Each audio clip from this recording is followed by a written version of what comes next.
So, it's here. Just be discussing the um, current, um, yeah, current version of our the tabletop role playing game we're working on. Got it to a point where um, we're putting out for playtesting. So, I've got the PDF we've made of the rule set. You might notice it's 54 pages, but a lot of that is um, setting information or things like examples and like. So yeah, but the basic idea, as stated here, right? It's steampunk fantasy. So it's in the fourth age in terms of its history. So and then each age marked with the winds, ebb and flow, and it's the wind that controls whether or not there's magic. So when the wind is flowing, there's magic. So the wind, so comes to flow air in an easterly direction, and it ebbs and flows the magic, yada yada. Yeah, it messes with people's minds a little bit. This is a basic map of the setting with the current kingdoms. It's a little messy and could do with someone who actually knows how to make maps drawing a bad one.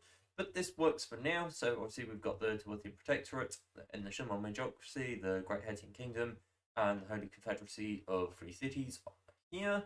Yeah, these the moving archipelago is a sector of flying islands that shift around the place. Then to winter is the one anchor point for the archipelago that's another floating island, but it's in a separate position. And then you've got a normal island on land here. There's also controlled by the Teworthian Protectorate, and then over here we've got the Morgan Republic, who control the Dreamwood, and then this river here, and then out to the Bloody Bog, and then they share a border on the Bloody Bog with the Faran Empire, who control the Faran Desert as well, and then out towards the Bloody Bog, and up to the mountain range here, where Yilin Corporation take over, who aren't technically a country, just a series of city-states and the like that are aligned to the corporation, let's say.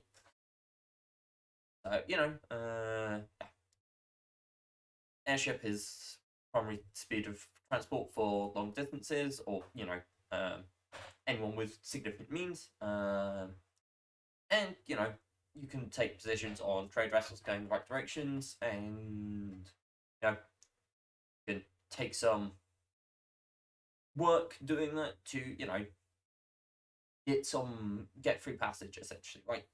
At the cost of doing manual labor, for example, right? So things like shoveling coal, as I mentioned, this is steampunk, everything runs in coal. There's a lot of shoveling coal involved in flying. And of course, if you're combat oriented, you might be able to offer security instead. There are dangers in the sky, and you can travel by land or by sea. It's slower, but there's less populated areas, where there isn't the demand to bring an airship through, for example, right? Like, end up going other ways, and it's a cheaper way of traveling. Sure, it's slower and potentially more dangerous, but it gets you to places where the airships don't go.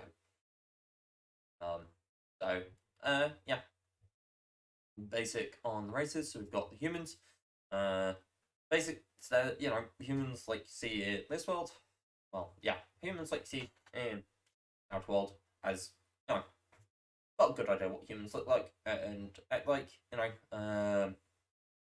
As mentioned, are the dominant, the most common and the dominant force still, although weakened by the was fortune, which is history of the world. And then we've got golems who are from the Second Age. Hetian mages in the Second Age managed to make essentially artificial constructs that are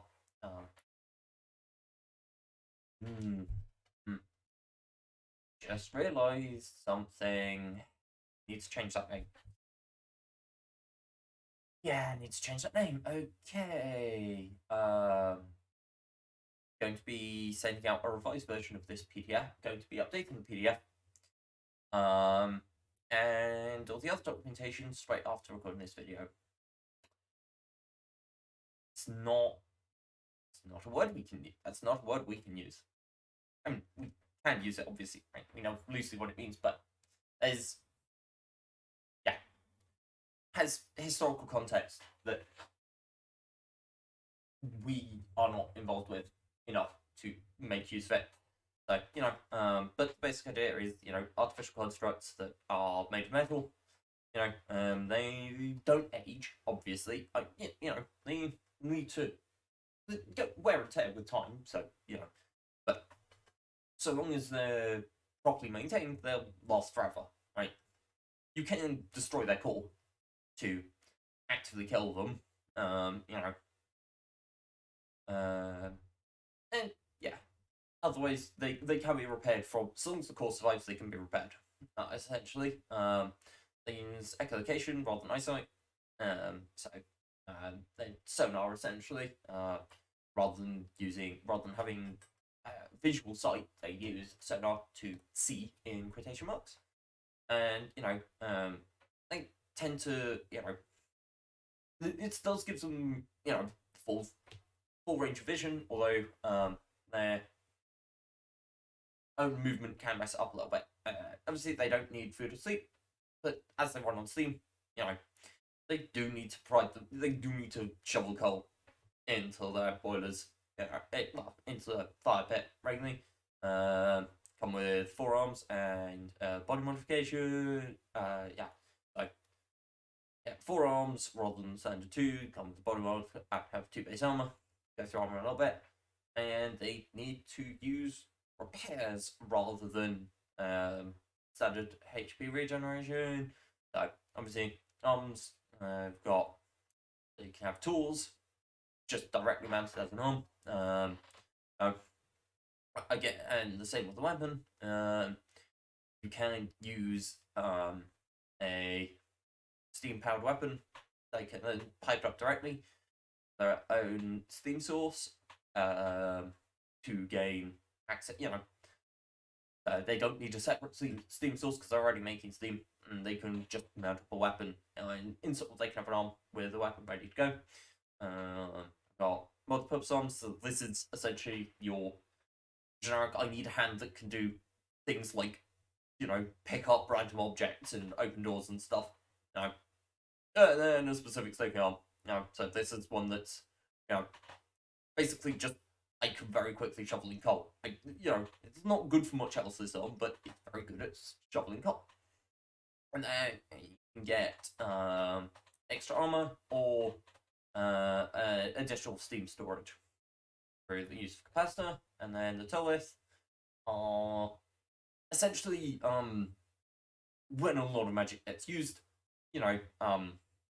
or when people do terrible things to people, you get people. Genetics essentially gets messed with quite nastily. So you end up with the tallest in this instance, who are shorter and weaker, but and do face a level of persecution elsewhere, but then they managed to make their own, carve out their own space, and they come with 2 little modifiers, so you can get a little bit of light, could increase healing, most of these aren't purely good, right? So you've got wings, it's harder to hide in cover, and harder to be quiet. But you are full damage and you get to fly for a little bit. So it's useful. You could take low density bones, which lets you fly better. Obviously, it makes you move a little bit faster, and fall less hard. But it does make you more vulnerable. Bioluminescence. So obviously, you glow. right, this is great. You glow. That's very helpful until you're trying to hide. At which point, glowing is very unhelpful. But you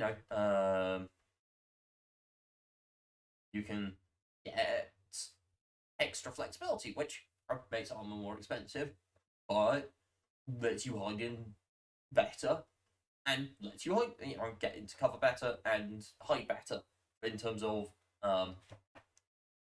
actually avoiding hitting C. And then can change around what do you have a you can modify your basic attributes. Take a bump to one at the cost of the other two. So yeah, -3 to 3, and basics of how you can distribute them. So mind is obviously mind is basically your knowledge.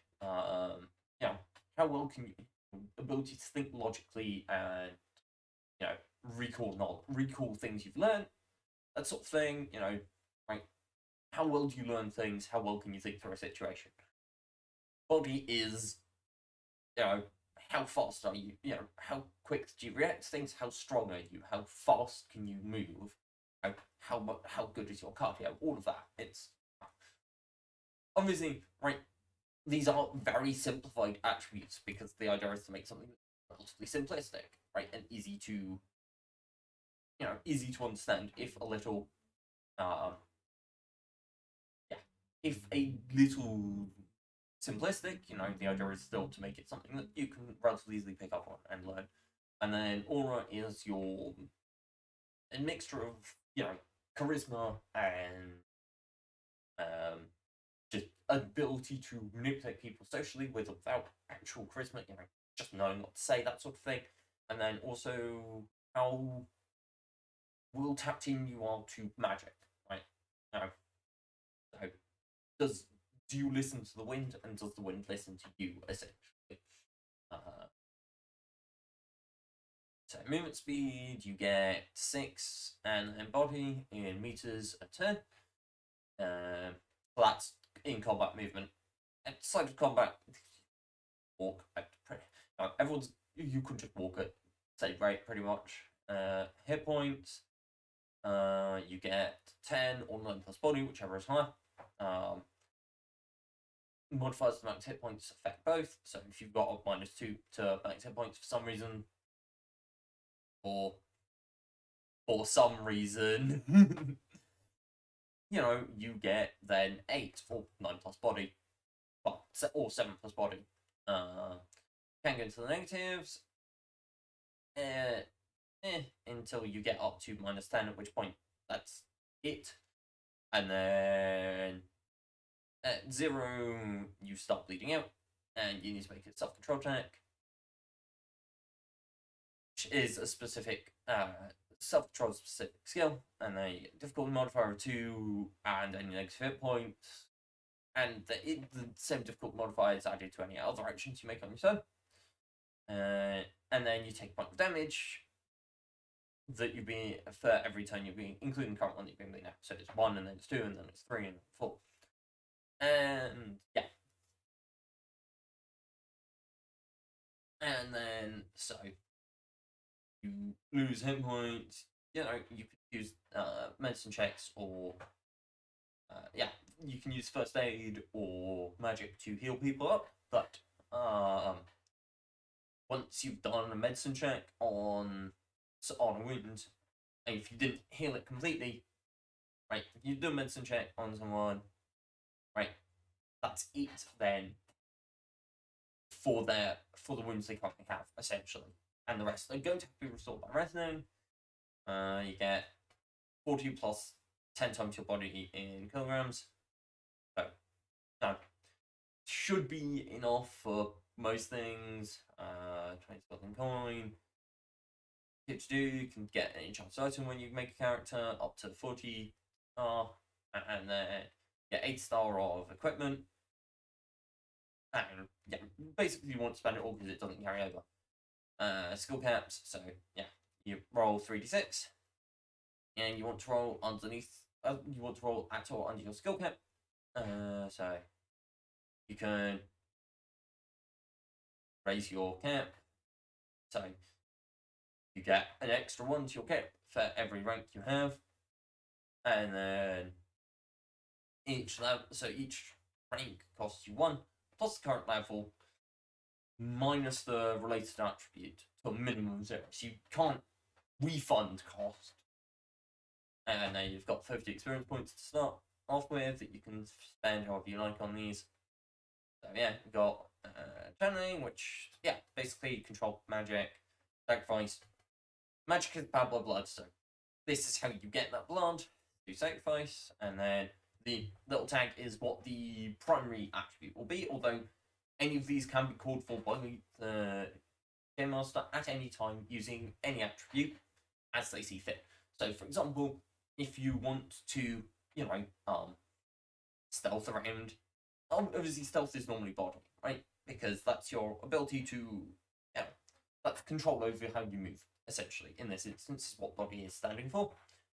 And so that's, how will you hide yourself from view and how silently you can move. But you might, for example, call for a stealth with aura if you're trying to hide in a party, for example, right? By mingling into the crowd, that would be a stealth aura, potentially, for example. So that's a potential case where another attribute would be called for. And then most of these are reasonably self-evident, although, here's self-control, which is normally body, for example. Influence is basically your standard social check. Influence and intuition are your standard social checks. Knowledge, you just, any topic you want. You can't share experience between topics. Like, you select a topic and you can have knowledge, whatever, as many times as you want. Obviously, each one requires a separate investment. And you only get the discount from your mind for the first mind topics. So, but if you've got negative mind, you take a penalty on every single choice. So if you've got a mind of 1, for example, you get 1 free knowledge skill with a mind of 1, right? And you can take a bonus, which gives you a bonus rank of 2. Because, it gives you a bonus rank. It gives you 1 rank in it for free. And then any others you have to pay for that first rank. And every other rank successively, as if you didn't have 1 mind. If you raise your mind to 2, then you can take a second knowledge check and knowledge. And that first one gets the bonus your mind boost as well. And so, yeah. Medicine is both your first aid and long-term medical skills. And that would have been good to spot in editing to know that was crossing a page there. Oh well. So, yeah, skill checks, briefly mentioned already, 3d6. And then, can't go below a 3, obviously. So, if you're below the skill cap, minus whatever difficulty has been imposed. And then highest value success wins for PvP or any NPCs that have full catch sheets. If you roll the same, whoever has the highest skill cap wins. And if you fail to roll, it effectively counts as a 0. So if you roll over your skill cap, you effectively roll a 0 for the purposes of checking value. And then, but generally speaking, what's going to happen is the GM will set the difficulty, and then if you succeed, you overcome the obstacle. So, for example, in combat, right, what might be, if it's not against,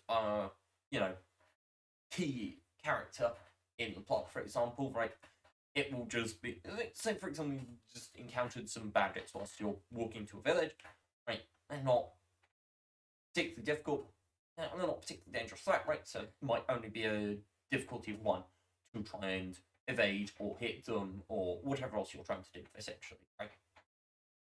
No. But yeah, essentially, the higher the roll is, you're attempting a more skillful execution. So, if you're there's an example here with how that might occur with attacking the sword.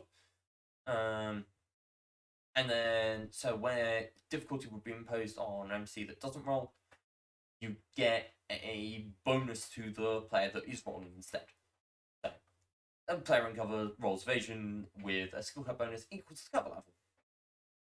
Alright, so yeah, got a full example here. So serious threat, but you're in full cover, so the player rolls.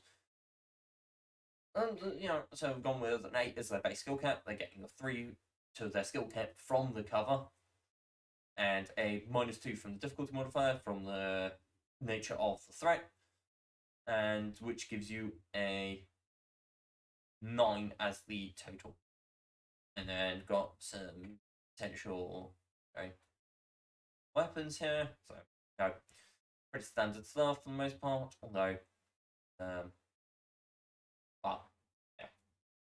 See the rifles got a decent range. Does take 2 hands. There's 4 more armor piercing.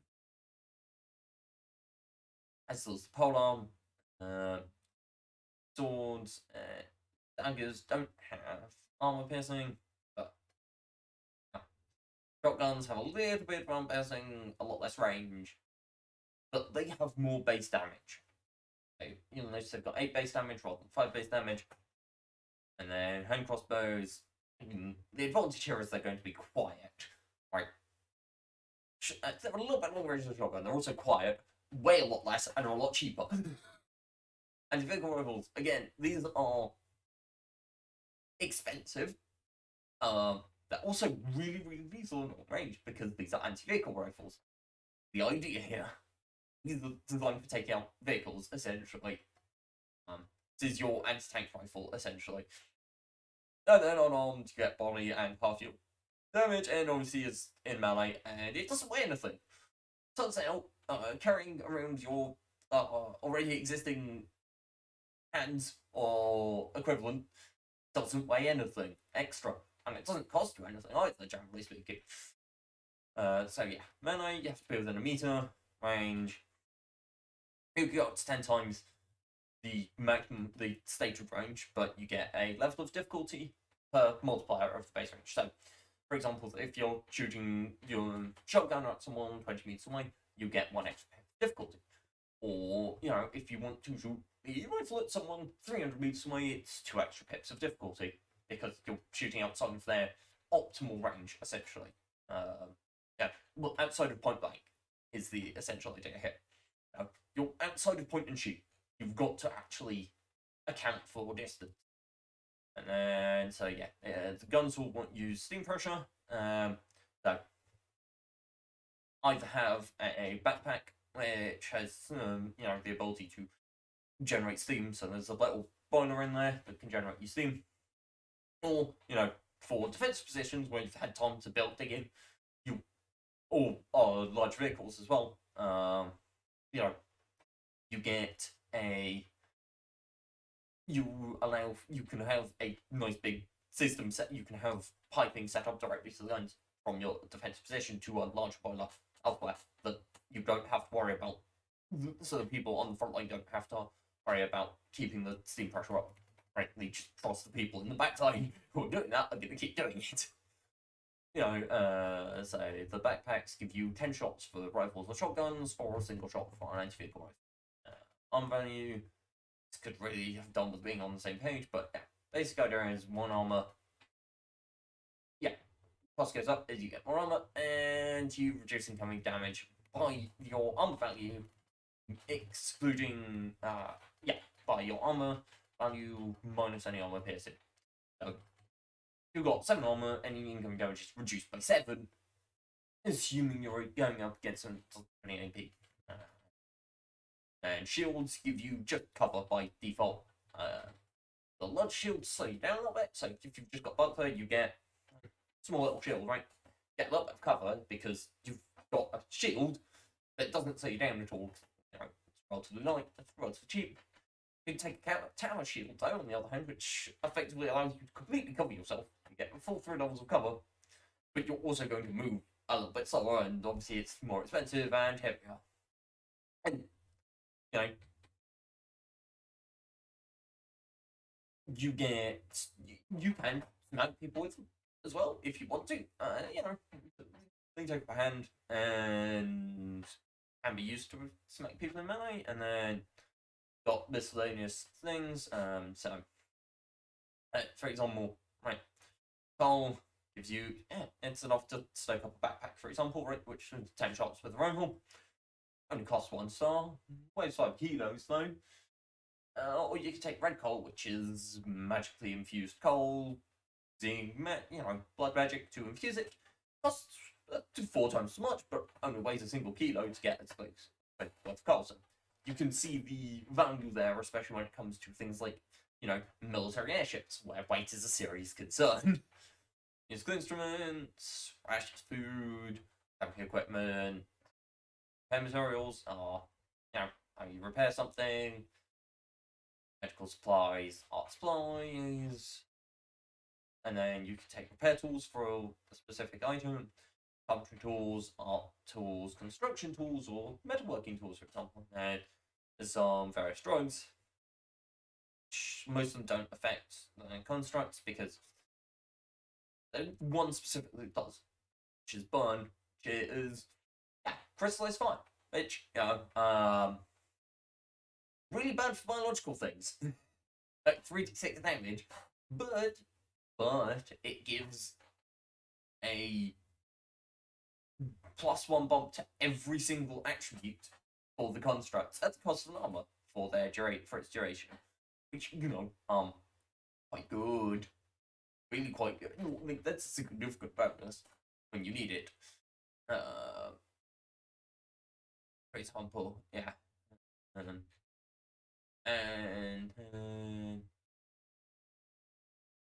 yeah, there's various here, and then you can drug weapons if you want. And then got various mounts, so obviously, pretty standard horse. Yeah,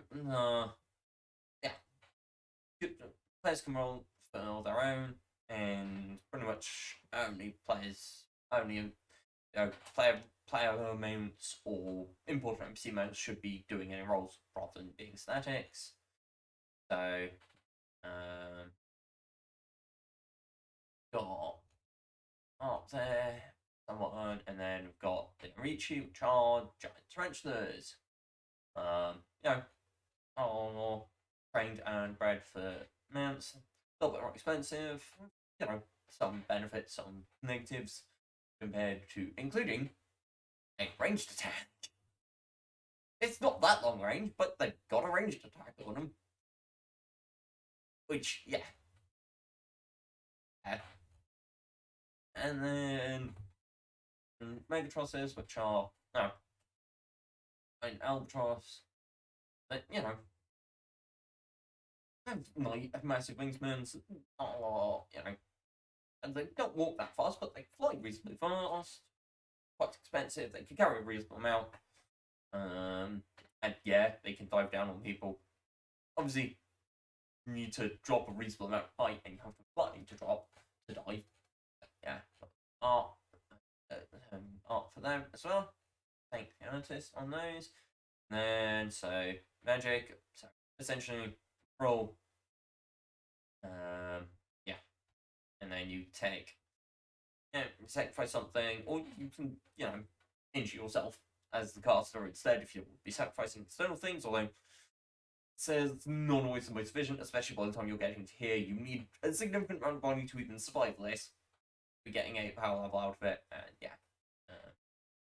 These are just examples. You can use whatever you want here, really. Cost of purchase. Can't purchase people. Not something we're including. So, I'm not including costs here, but yeah. Yeah. And then so costs. And then so obviously sacrifice it, and that gives you that lets you say how much power level you've got available to you, and then you roll channeling to determine the success of the spell. You can register the cast, which lets you take each sacrifice slowly and in time to gather power level from multiple sacrifices into a single spell.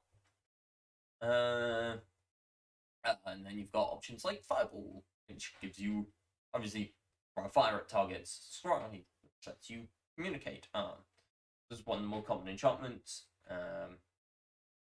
Amplify, yeah, improve the structure of something. So this is improve the property of something, right? So make your metal tougher, make your hull more energy dense, make yeah,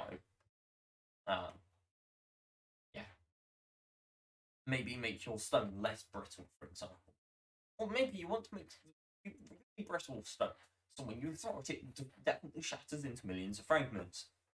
There are ideas here. There are things you can do with this. But yeah, the more common uses are obviously red coal, and then blood steel, which is used for making better steel essentially for the more expensive steam engines where more power to weight is needed essentially. And can be used to make. It's also used for the better fortifications and stuff. So well, mind control, pretty standard idea here. You can bend someone to your mind, to your will, flight. You get to fly, teleport. You can teleport people. Yeah, you get to move a kilometer instantaneously. Obviously, you can use additional power levels to get extra range. You can split the movement between targets. Notice that you split the movement. So if you've got a kilometer range, your default range, you split between two people. The most you can move, the total movement between both is a kilometer. Right, so you can move them together 500 meters or separately 500 meters in different places. Or you can move someone a kilometer. You can move someone nearly a kilometer, and the other person only a meter. Right. But you get if you're moving separate locations, you get extra pip of difficulty on the channeling well, and you don't get to teleport into occupied spaces. Yeah. It takes a lot of power even to get it started, and then illusions, mess with people's senses. Levitate, move around an inanimate object at a certain amount of speed. Heal, force someone's body to heal really nastily and painfully. Not something. This is emergency first aid, pretty much most of the time. Yeah, like it will save someone's life. Sure, they won't thank. They probably won't thank you for it. Some terrain, make terrain softer and it's hardest to move across. Or someone's emote, kill emotion, and then how to enchant objects is included as well, right? And what the purchasing cost of enchanted items are, and how it affects casting. From initiative, 3 to 6 plus your body, or you can give static initiatives for NPCs, and then highest lowest, and any value, including those lower than 1, goes on that first pass, and then you -6, and then any initiative score that's above 0 goes again. You get your movement speed is for the entire initiative pass, and then so every 5 seconds essentially, and either reroll initiative or keep the same base numbers and return to them, just refresh back to that base number. Depend on the GM as to whether or not they want to make you roll every time, essentially. And so shock, if you take more than half your maximum hit points in a single turn, in a single instance, right, you risk going into shock, essentially.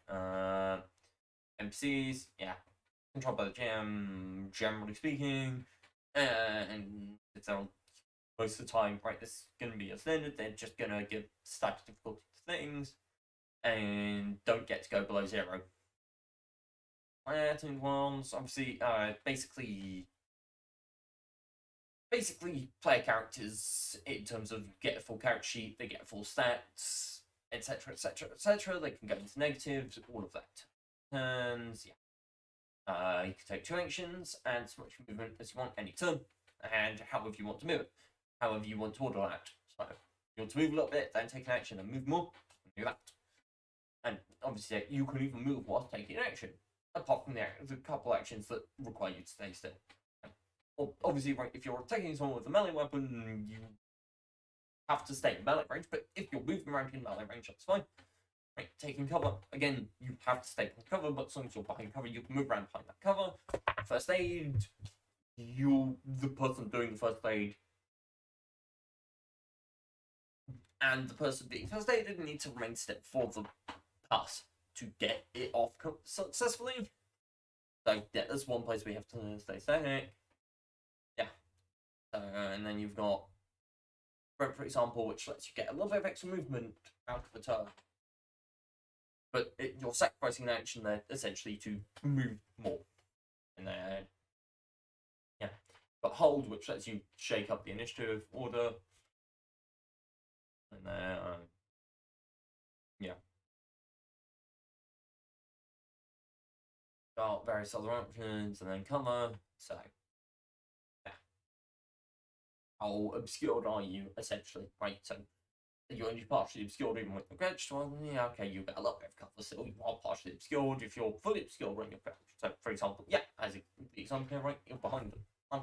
Wayside wall, for example, right, you can crouch behind completely. Right, you're fully hidden when you're crouched. But, you can't exactly, you need to, you know, provide some addition, you need to provide more risk to actually get non-full obscuration once, you know, when you're standing, you get full cover, or you know, as mentioned, shields provide this.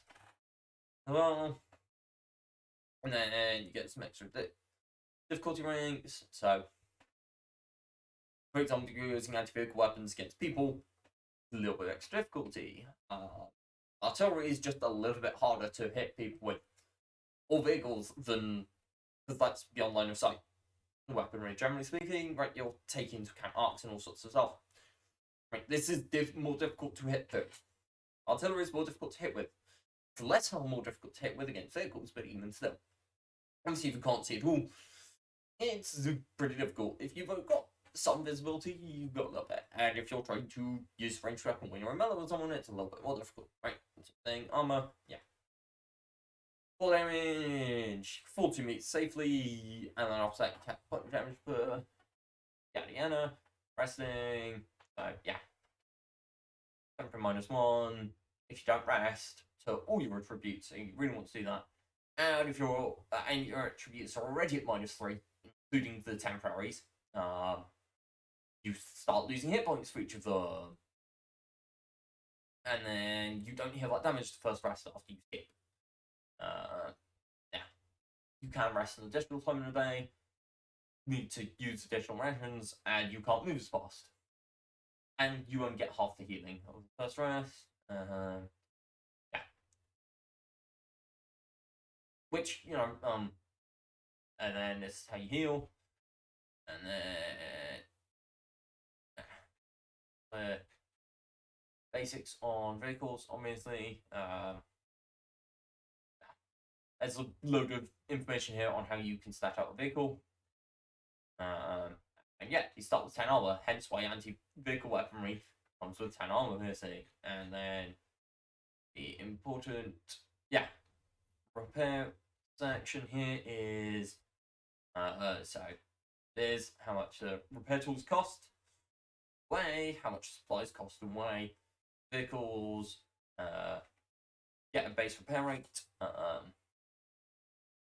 of 2 mind in hit points, and that's just covered by running costs. Use the mind stat of any crew member. Yeah. And then, yeah. And then in combat, you can use the repair action, which gives you a repair on hit points. But you need the correct tool set and the materials, which can include materials stored aboard the vehicle rather than in personal inventories. and you use up the materials any time you make the check, and any day where you do repairs. Golems, yeah, they get a small amount of repair just by default. You just need tools for that, and then you can use the mines stat of whoever's doing the repairs. Like, so anyone in the party, or even non-party members, right? If you're in a town or something, you might visit someone who has a better mine. You do that better. You just need the repair tools, and then repair supplies can be consumed to double the repair rate. And that's the relevant stuff here. There's a load of information on the setting, so what different countries are, how their militaries are set out, and the basic power structures. And then feel free to pause and read any of this, or check the PDF itself. Yeah, this is please. And then there's stuff on religion. Note that there aren't actually any gods. There's just the wind isn't God in the traditional sense, but people will believe regardless. Right? There's a few various religions that have their own ways of existing and have existing, and then there's a brief history as well. Well, not that brief, but yeah. The important thing here was the forging. Yeah. Basically, when the world was carved up into how it exists now, wind started blowing again, and everyone scrambled for power, and then the tallest and the constructs started appearing again, and wanted a piece of the pie for themselves, obviously, or at least to ensure they were safe and well established, right? And then with the wind pushing spellcraft and science to rapidly expand, especially with the pressures of continual threats of violence, you end up with a series of hard borders and places in the world that are still scarred to this day with magic, like the Whispering Woods, where there's always whispers going on. He's whispering to you, or the Bloody Bog, where the water looks like blood. Tastes a little bit like it too. And yeah, and you end up with a series of pretty well-established borders afterwards. And there's a load of timelines for things if you're not interested, and then there's a couple of different threats. So leech trees, for example, amphibious birds with transparent skin. Death, no. And bark wisps, which, yeah, incorporeal-ish magical beings that, yeah, drain the life out of people. Very hard to hit. +6 difficulty to physical attacks. Yeah, they're quite squishy though. They've only got 4 hit points, so you do manage to hit, and they'll probably go down.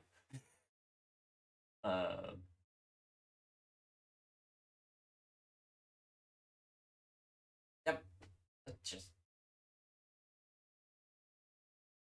although they can heal themselves. Obviously, they're dead, they can't heal themselves, but yeah. And they've got access to spell as well, just one. And then sword squids, which are just a lot of little squids that, yeah, they will just munch through metal to get to prey in a swarm. Think piranha squids if piranhas could eat through metal through the hull of boats and were willing to do it to get to the people aboard. Yeah. And they've got a acidic ink spray as well, because that's nice. And then ferrous nails, which are, nails with just metallic shell. Um, uh, yeah, leach out iron from things and use it to build a shell. Um, and get a level of cover from it. Um, but they can't move when they're called into a cell, and they can't do many attacks. And they've got a few attacks they can do, and then there's glossary of terms and abbreviations, and a description of a few specific locations, and then a reference table for how skills get laid out, what your skill cap is, how much the XP cost is, including what tribute. So, skill cap of 3, obviously you don't need any XP, right? And then how much XP you need depending on what your attribute is for every single skill cap above that. So, the cheapest way to get to an 18, you need. Oh, that didn't even. Okay, that needs sorting as well. 3. No, and then a list of skills. Yeah, basically just a list of all the choices and tables, including all the spells, all the equipment, everything at the end here. All nicely available in one place. Yeah, hope that's helpful. One other thing to but also got quick Excel sheet. Here's the full skill cap list in one place, and then got a few example characters put together. That this will basically it has a full list of starting equipment, including how much is what you've got remaining in terms of that, where you've put skill, where you've put experience points is all there, where you've put attribute, race. It calculates all your defaults, all your default statistics, what army you have, and all of that, how much carrying capacity you have, and then it's got drop down lists for mutations you're at all with, and then quickly change this over. You'll see if I go to here, got the arms and body modifications as drop downs as well. But yeah, there's a few example characters on here. That's everything though. This system signing out. Hope to catch you all next week. Please do remember to like, subscribe, comment, especially if you've got any questions you want answered.